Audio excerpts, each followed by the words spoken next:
여러분 안녕하십니까? CJB 아침 뉴스입니다. 충청권 4개 자치단체가 하나로 뭉치는 충청광역연합회의가 어제 출범했습니다. 뿌리가 같은 충청권의 공동 발전을 도모하자는 취지에서입니다. 그런데 출범 당일부터 의장, 부의장 자리 다툼이 벌어지면서 볼성 사나운 모습이 연출됐습니다. 지난 10월 사전협의한 자리 약속은 충남 의원 2명이 빠진 상태에서 투표가 이루어졌다는 이유로 공식 회의 자리에서 번복이 된 건데요. 앞으로 충청광역연합이 제대로 돌아갈지 걱정입니다. 박원 기자가 취재했습니다. 초대 연합의회 의원 자리를 놓고 벌어진 충북도의회 내부 이견이 봉합되면서 지난 10월 말 간신히 충청광역연합의회 의정설명회 겸 약식총회가 열릴 수 있었습니다. 당시 논의에서는 김봉만 충남도의원이 초대 의장을, 박종선 대전시 의원과 이옥규 충북도의원이 각각 부의장을 맡기로 했습니다. 원구성도 각 지역별로 2명씩 골고루 분배될 수 있게 협의를 끝냈습니다. 임시회 안건을 통해 공식적으로 의장단을 선출하는 과정에서는 완전히 다른 결과가 나왔습니다. 의장으로 16표 가운데 9표를 받은 노금식 충북도의원이 선출된 겁니다. 1, 2 부의장 자리도 유인호 세종시의원과 김은규 충남도의원에게 돌아갔습니다.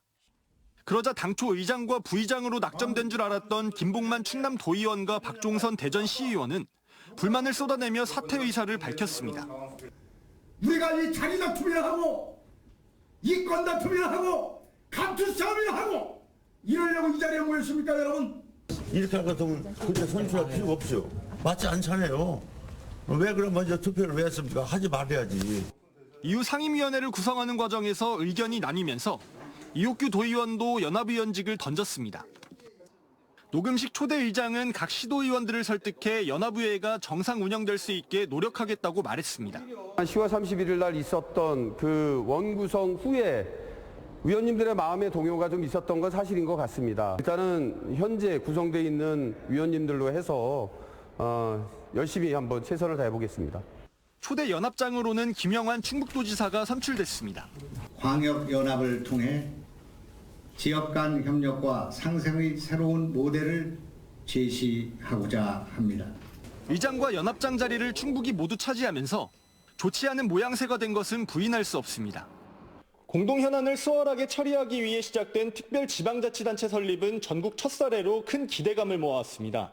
하지만 출범 첫날부터 삐걱거리면서 앞으로 협치를 이끌어낼 수 있을지는 지켜봐야 될 것 같습니다. CJB 박원입니다. 제천 명지병원 노조가 간호, 간병, 병동 폐쇄와 집단 해고에 반발하며 6일째 단식 농성을 이어가고 있습니다. 의료 인프라가 가뜩이나 열악한 상황에서 제천 지역사회가 걱정스러운 눈으로 명지병원 사태를 지켜보고 있습니다. 안정은 기자입니다. 지난 12일부터 노조 단식 투쟁이 이어지고 있는 제천 명지병원입니다. 병원의 간호간병 통합병동 폐쇄와 집단 해고 움직임을 막기 위해서입니다. 명지병원이 경영난을 이유로 해고 통보한 인원은 병동과 미화직군 등 28명. 노조 측은 비용 절감안까지 제시했지만 받아들여지지 않았다고 말합니다.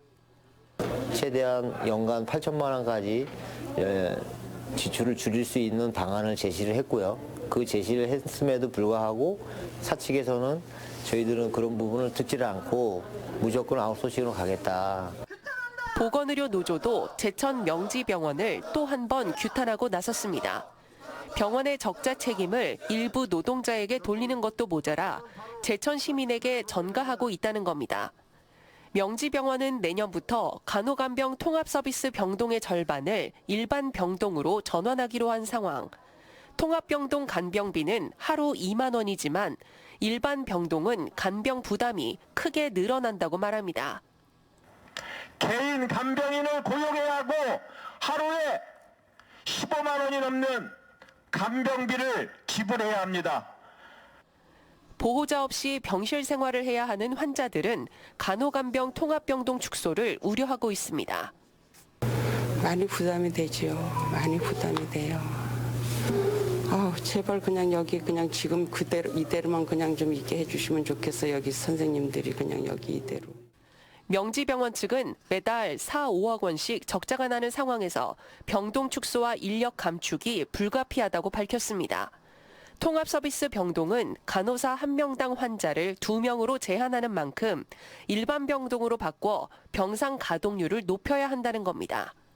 간호 인력이 절대적으로 부족하다 보니까 환자 수를 정해져 있는 비율에 의해서 환자 수도 줄일 수밖에 없는 상황이 되고, 그렇게 되니까 실제로 병상은 있는데 그 병상을 이용을 못하는 상황이 발생하게 됩니다.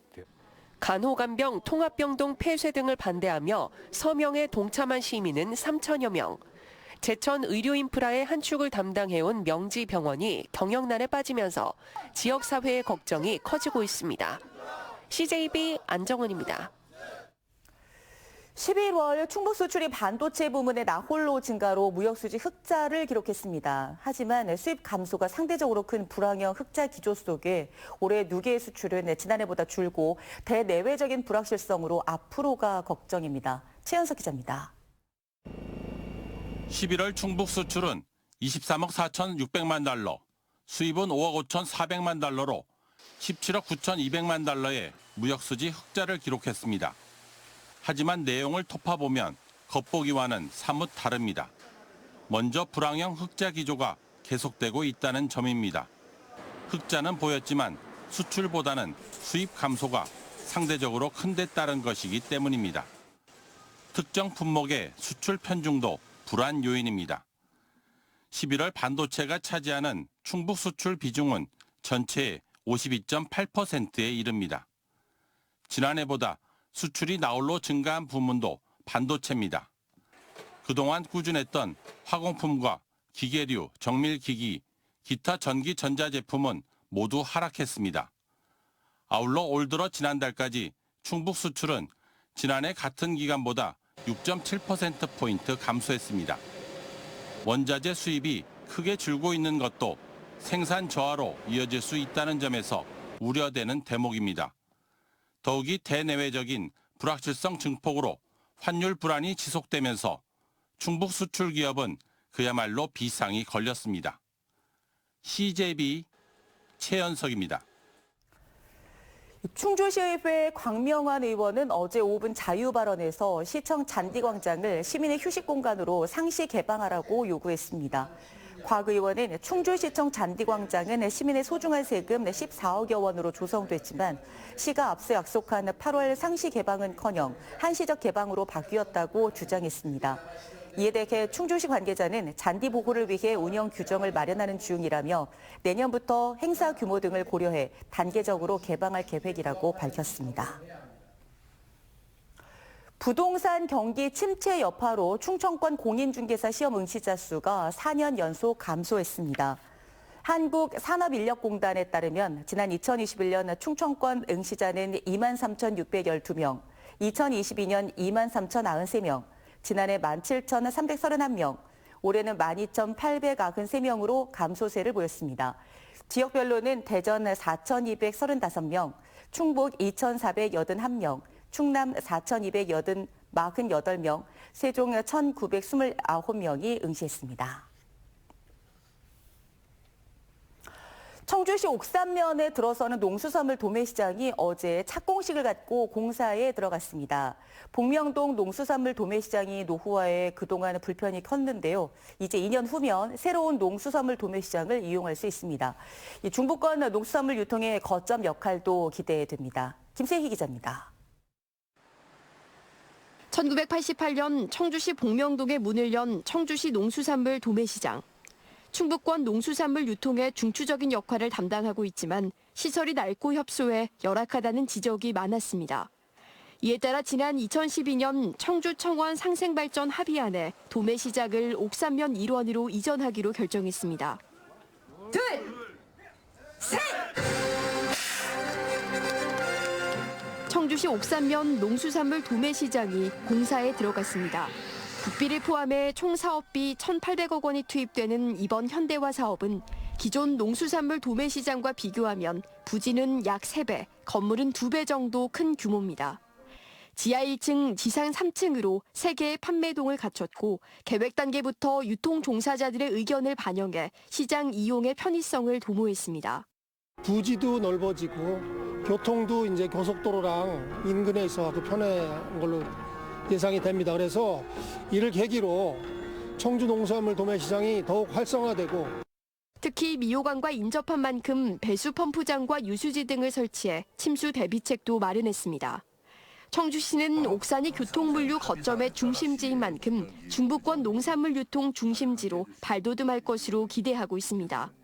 규모도 더 확대하고 그리고 첨단 물류 시스템을 갖추기 때문에 이곳 우리 청주 농산물 도매시장은 앞으로 중부권 최고의 농산물 물류 유통 거점으로 새로운 청주 농수산물 도매시장은 오는 2026년 9월 문을 엽니다. CJB 김세희입니다.